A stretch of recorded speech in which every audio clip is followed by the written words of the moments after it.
இந்து மத கடவுள்களில் ஒருவராவார். இவர் பொதுவாக செல்வத்திற்கும் நிதிக்கும் அதிபதி என நம்பப்படுகிறார். விஸ்ரவன் என்ற முனிவருக்கு 2 மனைவிகள் இருந்தனர். அந்த முதல் மனைவிக்கு பிறந்தவர்தான் குபேரன் ஆவார். 2வது மனைவியின் பெயர் அரக்கி ஆவார்.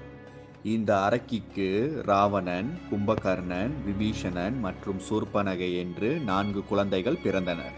தொடக்கத்தில் இலங்கையை குபேரன் தான் ஆட்சி செய்து வந்தார். இது குபேரனின் 2வது தாய்க்கு பிடிக்கவில்லை.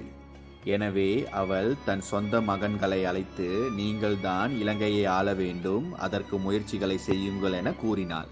பிறகு அரக்கியின் மகன்களான ராவணனும் கும்பகர்ணனும் காட்டிற்கு சென்று பிரம்மனை நோக்கி கடுமையான தவத்தை மேற்கொண்டனர். அவர்களின் தவத்தை கண்டு மகிழ்ச்சி அடைந்த பிரம்மன் தங்களுக்கு என்ன வரம் வேண்டும் என கேட்கிறார். அதற்கு ராவணன் தான் வலிமை பெற்று இலங்கையை ஆட்சி செய்ய வேண்டும் என கேட்கிறான்.